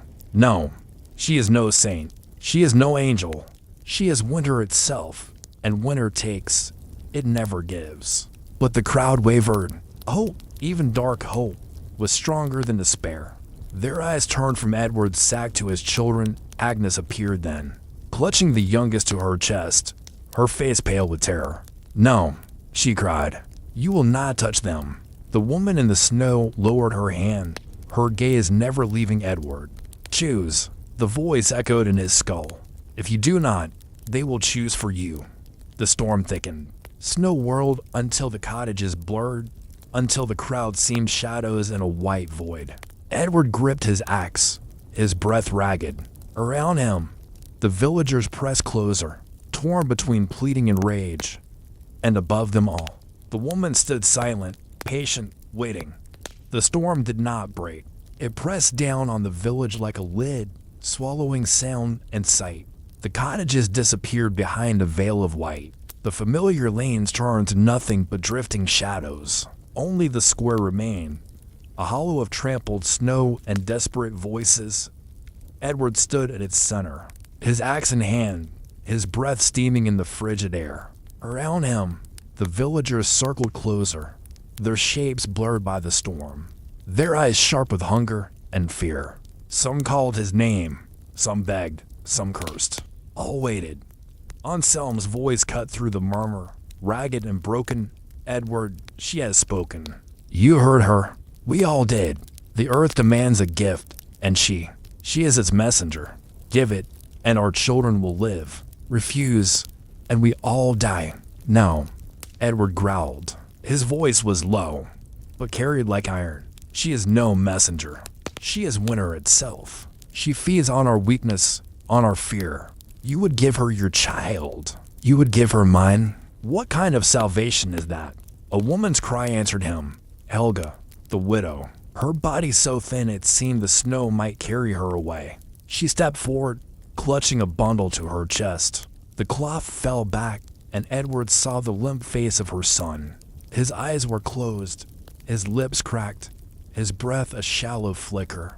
"I will give him," she said. Her voice was a whisper, but in the silence it was louder than thunder. "He will not see spring. Better his death means something than for nothing." Gasps broke from the crowd. Some wept, others crossed themselves, others stared at Edward, waiting. The woman in the snow stood still as a statue at the edge of the square. She did not move, but the air around her shimmered, and her dark eyes glowed faintly in the STO or MLIGHT. Edward shook his head, stepping forward. "No, Helga. He is still alive. You cannot." But Helga dropped to her knees, laying the boy in the snow. The storm seemed to hush, as though listening. The woman in the snow raised her hand again, and Edward felt the weight of her gaze fall upon him like a blade. "One from many." The voice whispered in his bones. "Choose, or others will choose for you." The crowd surged closer. Some shouted that Helga was right. Some screamed that Edward must act. Hands reached toward him, toward his axe, toward the sack of grain. Agnes clutched their youngest tighter, her face white as ash. The older children pressed against her, their eyes wide with terror. Edward's thoughts whirled like the snow. He saw the faces of his children, hollow and thin. He saw Anselm's eyes, desperate and burning. He saw Helga's boy, pale as death, lying in the snow like an offering already made. He thought of his journey, of the wolves, of the woman who haunted his dreams. Was she salvation or ruin? Was he standing against her, or only delaying the inevitable? He lifted the axe, not in threat, but in despair, and shouted into the storm, "If the earth is hungry, let it take me. Not the children, not the weak. Take me, and leave them." The storm fell silent. The woman in the snow tilted her head, her dark eyes unreadable. Then, a sound like laughter, though it was colder than ice. "No," the voice said, echoing in every heart.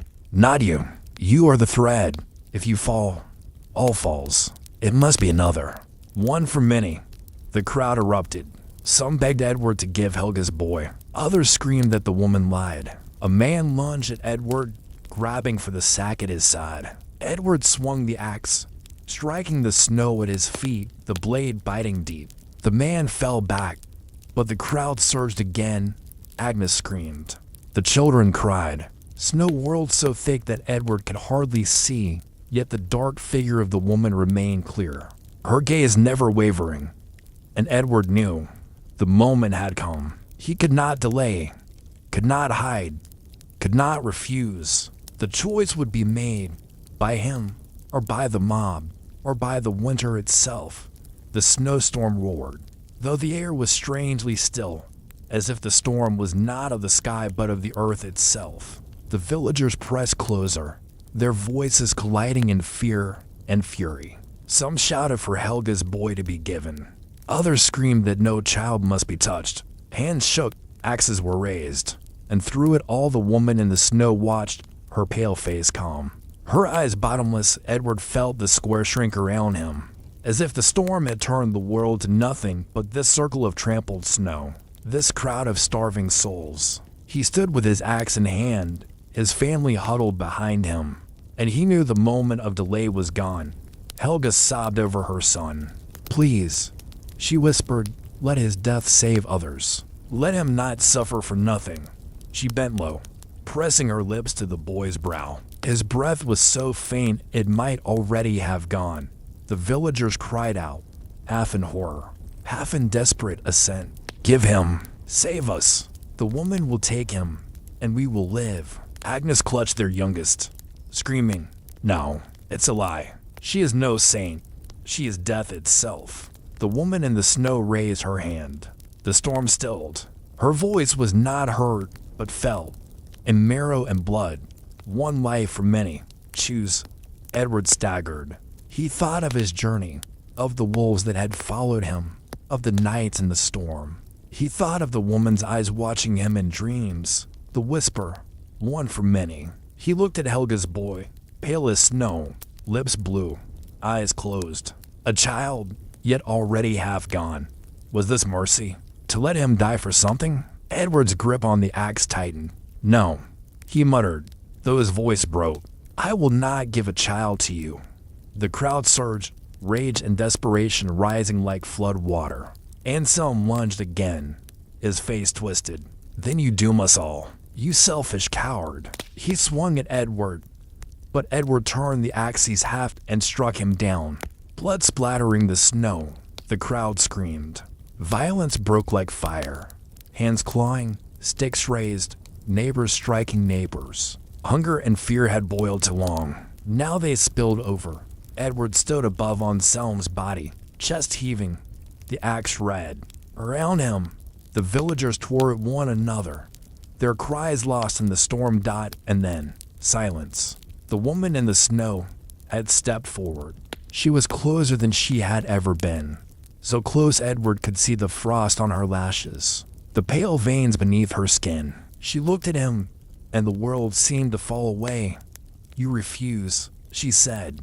Though her lips did not move. "You break the covenant, then winter will choose for you." The ground groaned. The snow beneath their feet sank, as though the earth itself had grown hollow. Screams rose as villagers stumbled, swallowed waist deep by the drifts. From the storm, shapes emerged, wolves, tall and gaunt, their eyes glowing like embers. They circled, silent, their breath steaming. Helga's shriek, clutching her son. The wolves leapt. Edward roared, swinging his axe, the blade cutting into fur and bone. Blood steamed on the snow. Agnes pulled the children back, screaming his name. The villagers scattered, some falling, some dragged into the white by snapping jaws. The square became chaos, blood, snow, shadow, and fire through it all. The woman in the snow stood still, her eyes fixed on Edward. She raised her hand once more. "One for many," she whispered. "Still you may choose." Edward fell to his knees, the axe heavy, his arms trembling. Around him lay the dying and the dead, the snow red with blood. He looked to his children, their faces pale with terror. He looked to Agnes, clutching them, her eyes pleading. And he knew the choice had not vanished. It had only sharpened. The woman's gaze burned into him. "One for many, one gift, and winter will pass you by." Edward's heart broke. He raised his head, snow crusting his beard, tears freezing on his cheeks. "If it must be," he whispered, take me, and spare them." The woman tilted her head. The storm fell utterly silent. The wolves froze where they stood. The villagers still breathing turned, staring. Her lips parted, and though her voice was softer than snow, it shook the bones of all who heard. "No, you are the thread. If you break, all breaks. It cannot be you." Edward sobbed, his voice hoarse. "Then who will it be?" Her dark eyes glimmered. "You know." And Edward did know. He looked at Helga's boy, limp in her arms, his breath already gone. He looked at his own children, still alive, still waiting, still needing. His hands shook. His axe lay heavy at his side. The storm swirled, waiting. The woman's gaze pressed down like stone. And Edward, with a cry torn from his very soul, rose to his feet. The storm did not relent. The snow thickened, falling in endless silence, muffling the cries of the villagers as they clashed in the square. Edward stood at the center, axe heavy in his hands, the weight of choice pressing down harder than the storm. Agnes clung to the children, her eyes wide, her lips moving in prayer though no words left them. The villagers swirled around, some screaming at Edward to yield the boy, others defending him, all trapped in the same circle of hunger and fear. Helga knelt in the snow, her son's body limp in her arms. His breath was shallow, but he still lived. Her tears froze on her cheeks, her voice breaking. "Edward, if you do nothing, he dies for nothing. If you give him, he saves us all. Please, please let me give him." Edward's throat closed. His voice was hoarse, ragged. "He is not yours to give. He is not meat for wolves. No child should be." A shout cut him off. It was Jorgen, the blacksmith, his face gaunt with hunger, his hammer still strapped to his belt. "Then what, Edward? Do we all starve while you keep your grain for your brats? Better one die than all of us." The crowd roared agreement. The woman in the snow remained still, her eyes glowing faintly as though reflecting no fire, only void. Edward's mind whirled. He thought of his father, who had once told him in better days, "Winter is a trial, son. It breaks the weak, it tempers the strong, but it is never fair." He thought of his journey, the storm, the wolves, the woman's hand raised in warning. He thought of his children's hollow eyes, of Agnes's trembling prayers, and he realized that Winter did not want fairness. Winter wanted choice. His voice cracked the silence. "If you give her the boy, she will take more. Do you not see? Hunger does not end because you feed it. It grows." The villagers faltered, some nodding, some scowling. But Jorgen snarled, "Better to try than to waste away." He lunged for Helga's child. Edward's axe flashed. The haft struck Jorgen's chest, sending him sprawling in the snow. Gasps rose. The storm itself seemed to hold its breath. Edward turned, his voice like iron. "No child will be given while I breathe." The woman in the snow tilted her head. For the first time, her lips moved. The words came soft, cold, undeniable. "Then others will choose for you." Hunger is stronger than vows. The storm surged again. Wolves prowled at the edges of the square, their eyes glowing. The villagers pressed closer, torn between terror of Edward's axe and the greater terror of their empty bellies. Edward knew this night would not end without blood. The storm roared like a beast, but within the square the cries of men and women rose even louder. The villagers had broken, not into unity, but into frenzy. Hunger had torn the bonds of kinship. Fear had scattered the remnants of faith. Now there was only survival, and survival meant blood. Edward's arms ached with the weight of the axe, but he held it high, his stance wide, his chest heaving. Around him, the mob pressed closer, their faces pale and twisted by desperation. Behind him, Agnes clutched the children, her eyes flashing with both terror and defiance. Back, Edward roared, his voice cracking the storm. "No one touches them." But the cry was lost in the chaos. Jorgen staggered to his feet, clutching his ribs where Edward had struck him, and screamed. "He would let us starve. He hoards the grain while our children die." His words spread through the crowd like fire in dry brush. A dozen voices rose in answer. "Take the sack. He cannot keep it. Better his children than ours." Then came the wolves, not at first, only their howls, long, low, rising above the wind. Then their shapes emerged from the storm, gaunt, tall, their fur matted with frost, their eyes burning red like embers beneath ash. They prowled at the edges of the square, moving in silence, their paws sinking deep into the snow without sound. The villagers shrank back, cries turning to shrieks. But the wolves did not strike the crowd. They circled, slow, deliberate, as though herding the living into a pen. And above them all stood the woman in the snow, unmoving, her gaze fixed on Edward. One for many. Her voice whispered, though her lips did not part. "Choose." Edward gritted his teeth, his grip on the axe so tight that his knuckles split. "I will not." He spat into the storm. A wolf leapt. Edward swung, the axe biting deep into its flank, hot blood spraying across the snow. The beast shrieked, a sound half animal, half human, before collapsing. But another lunged, and another. The square erupted into chaos. Villagers screamed as wolves surged among them, tearing, biting, dragging bodies into the storm. Blood stained the snow in wide arcs. The hammer of Jorgen rose, striking one wolf across the jaw. But another leapt upon him, jaws clamping on his throat. His cry was cut short, and a fountain of red. Edward roared, cleaving another wolf with a desperate swing. His arms burned, his breath came ragged, but he would not yield. Not while Agnes and the children still lived. Agnes screamed his name. Edward turned and saw a wolf bearing down on his eldest, teeth bared, eyes like fire. He lunged, throwing himself between. The beast crashed into him, knocking him into the snow, its jaw snapping inches from his face. He forced the haft of the axe into its mouth, straining his hot breath seared his skin. With a cry, he twisted, driving the blade upward into the beast's skull.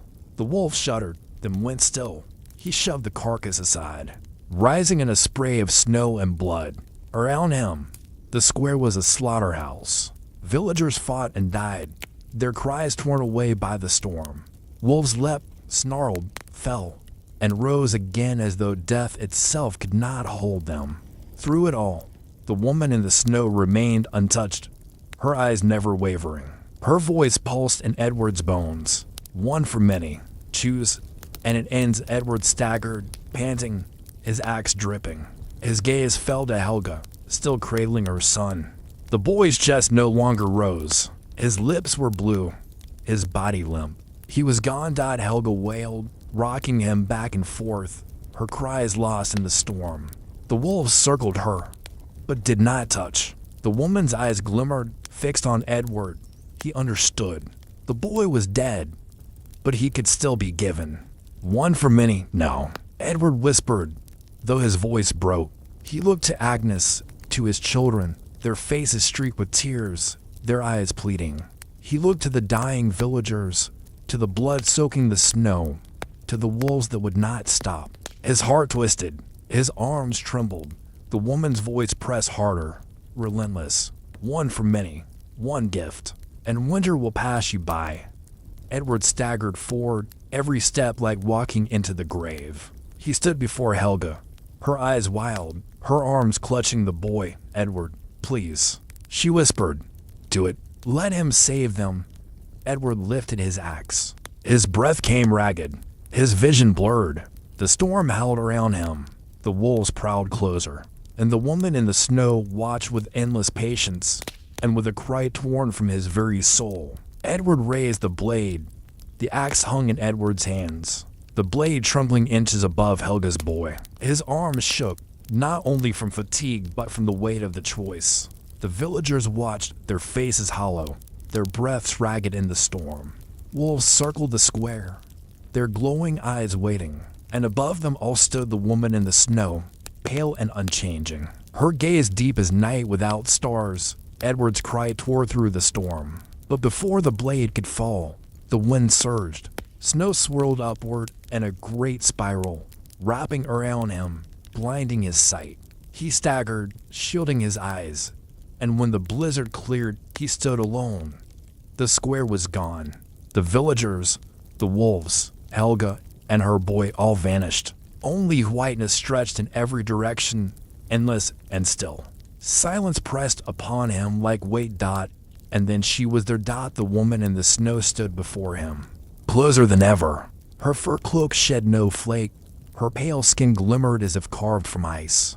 Her eyes, bottomless and dark, locked onto his. He felt no breath from her, no warmth, no pulse. She was not flesh as he knew it, Edward, she said, though her lips barely moved. Her voice was the silence of winter itself, the hush before frost breaks branches. At last you stand where others cannot, between death and choice, between hunger and hope. Edward's throat was raw, his voice a rasp. What are you? Her eyes glimmered faintly. I am the hand that takes when the earth grows lean. I am the mouth that opens when men close theirs. I am the balance, the covenant. You are death, Edward spat, though his lips cracked as he spoke. I am winter, she said, and winter is not death. Winter preserves as it destroys. Winter spares the strong by culling the weak. Without me, spring would never come. Edward shook his head violently. No, you are a lie dressed in snow. You ask for children, for blood, for balance. She cut him off. One for many, always. That is the law older than prayer, older than kings. Life must pay for life. You know this, Edward. You feel it in your bones. Edward staggered back, clutching the axe to his chest. His mind reeled, memories flooding. The starving faces of the villagers, Anselm's desperation, Helga's tears, his own children's hollow cheeks. He remembered the wolves circling his fire, the hunger gnawing at his belly, the fear that had haunted him every step from the market town. Why me? He whispered. Why do you hound me? Others could choose. Others could because you were the thread, she said. Her voice rang like iron frozen in frost. You carried life through storm and night. You bore the grain on your back when others fell. You walked between wolves and did not break. The choice must be yours. You must decide who lives, who dies, who feeds the hunger of the earth. Edward dropped to his knees. The axe clattered into the snow. His chest heaved, his heart a drum of despair. I cannot. I will not. I am no judge. I am no priest. I am only a man. Her gaze softened, though it was still colder than stone. And yet men always judge. You judged when you gave Anselm grain, but not enough to save him. You judged when you struck Jorgen down. You judged when you left others to starve while your family ate. You have judged 100 times already, Edward. This is only the last. Edward pressed his hands to his face. Images flashed. Anselm's hollow eyes, Jorgen's body in the snow, Helga's boy limp in her arms. His children's faces flickered between them, alive but gone. Her voice sank into him, a whisper colder than breath. One life for many. Choose the child already gone, and the others will be spared. Give me his name, and spring will come to your valley. Edward lifted his head, his eyes bloodshot, tears freezing on his lashes. You want me to say it? To offer him? To give him to you? Yes, even though he's dead already. Yes. Then what difference does it make? Edward shouted, his voice cracking. He's gone. His soul has flown. You gain nothing. The woman tilted her head, her dark hair glinting like frost. It is not about the boy. It is about you. You must yield. You must bend. That is the covenant. Men must give, or winter will take. Edward staggered to his feet, trembling, the axe heavy once more in his hand. No, he said, his voice hoarse but fierce. I will not give you even the dead. I will not bow. If you want him, take him yourself. Her eyes narrowed. The storm around them shuddered, snow spiraling upward in towering columns. The ground cracked beneath Edward's boots, deep fissures glowing with frost. Wolves howled in the distance, their cries echoing through the void. You dare defy me? Her voice thundered like ice breaking. Then all shall fall. Your family, your valley. You will watch them wither until nothing remains. Edward raised the axe, though his hands shook. Better all fall than to feed you with the innocent. I will not choose their deaths for you. I am no thread. I am no judge. I am a man, and I will fight you. For the first time, the woman in the snow smiled. It was not warmth, but something darker, the curve of inevitability. Then fight, Edward. But remember, winter always wins. The storm surged. The whiteness split apart, and Edward fell back into the square. The cries of villagers and the snarls of wolves crashing around him once more. The storm spat him back into the square. He staggered, nearly falling, his axe slick with blood and ice. Around him, the village lay in ruin.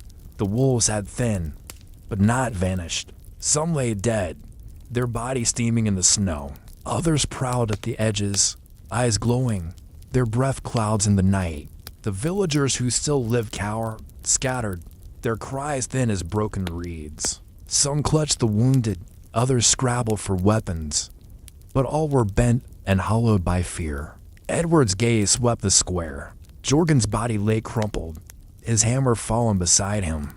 Anselm crawled across the snow, leaving a trail of red, his lips moving in prayer though no sound came. Helga still rocked her boy, though his body was still. Stiffening in her arms Dot and there, Agnes.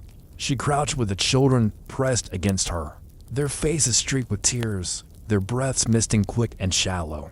Her eyes found Edward's, wide and pleading, and for a moment he felt the whole weight of the world break upon him.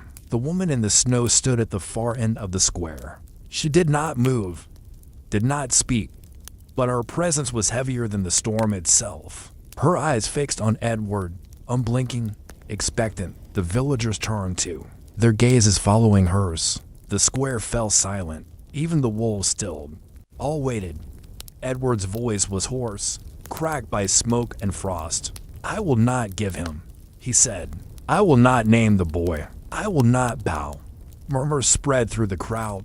Disbelief, anger, despair. Helga screamed. Then why did he die? Why did he die for nothing? Her cry pierced the night like steel. Edward staggered, gripping his axe. He died because winter is cruel, because hunger takes without reason. But I will not make his death a coin in your bargain. He lifted the axe high, his chest heaving. You want sacrifice? Take me. Take me now. The woman tilted her head, the faintest curve of her lips like frost cracking wood. You still do not listen. I cannot take you. You are the thread. If you break, the weave unravels. All of them fall. You are bound, Edward. Bound to carry. Bound to choose. Edward's roar echoed through the square. Then I choose defiance. He charged. The wolves leapt to meet him. His axe swung in wide arcs, splitting fur and bone, spraying the snow with blood. He moved not as a man, but as a storm, every blow a denial, every strike a refusal to bow. Pain tore through him, jaws bit his flesh, claws raked his arms. But still he fought, roaring until his voice cracked. Villagers screamed and scattered. Some joined him, flailing with sticks and stones.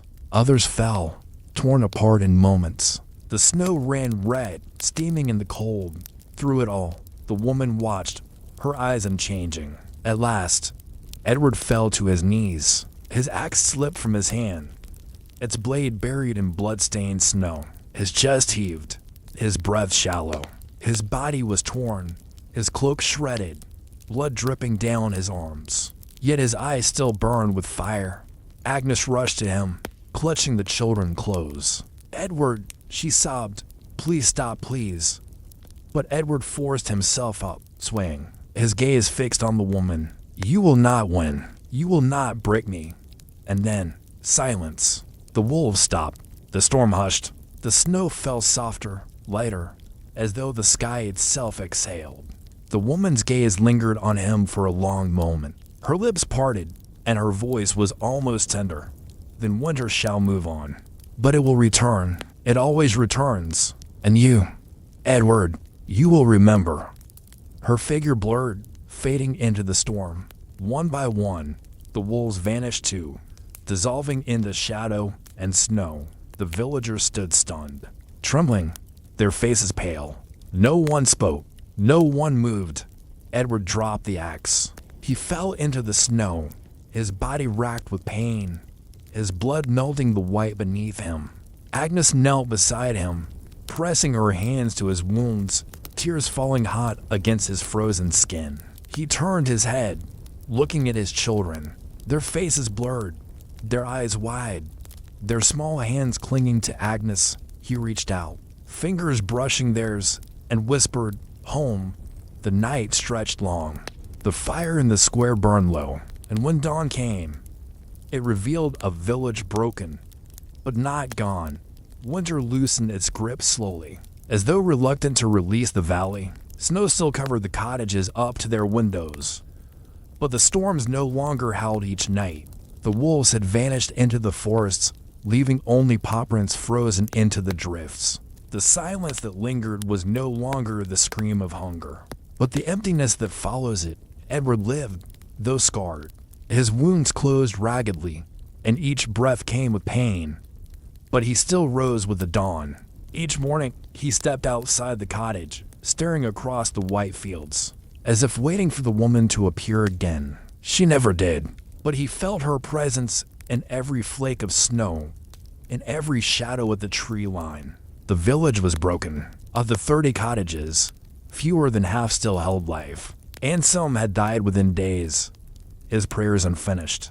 Jorgen's body remained buried beneath the snow until spring would thaw it.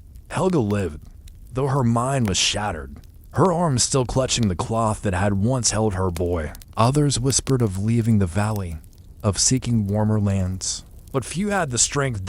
Agnes worked tirelessly, feeding the children from the sack of grain that remained, weaving scraps of cloth into thicker blankets. At night, she held Edward's hand by the fire, her grip firm, though her eyes never lost their fear. The children laughed sometimes, faint and uncertain, but laughter still, the sound of life refusing to be silenced. Yet Edward could not rest. He dreamed of the square, of the wolves, of the woman's eyes. He dreamed of her words, "You are the thread. If you break, all breaks." He woke with sweat freezing on his skin, staring at the embers until dawn. One morning, weeks later, he walked beyond the village. The snow was softer now, the air less cruel. He followed the road that wound between the hills, his axe strapped to his back. His steps were slow, heavy, each one sinking into the slush.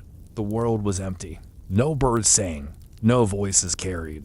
Only the crunch of his boots and the whisper of wind at the crest of the hill. He stopped. The valley stretched below him, white and silent. Smoke rose from a few chimneys, thin and fragile. He saw the cottages, the chapel, the square where blood had soaked the snow. He saw his own roof, small against the vast whiteness, and he felt it, the truth, heavy and undeniable. Winter would return. The woman in the snow would return. Perhaps not tomorrow, Perhaps not this year, but she would come. Hunger would always come. Choice would always come. Edward bowed his head. He thought of his children's faces, of Agnes's trembling prayers. He thought of the villagers who had died, of those who still clung to life. He thought of Helga's boy, gone too soon, yet still the weight of all their survival. "I will carry it," he whispered. "As long as I breathe, I will carry it." The wind stirred, lifting the snow into a brief spiral around him. For an instant, he thought he saw her, tall, pale, her dark eyes glimmering in the whiteness. But when he blinked, she was gone. Edward turned back down the hill, his steps slow but steady. The road stretched ahead, silent and endless. But he did not falter. Dot behind him. The valley waited, scarred but alive. Ahead, the world lay white, unbroken. Dot and Edward walked, the thread unbroken, into whatever winter remained.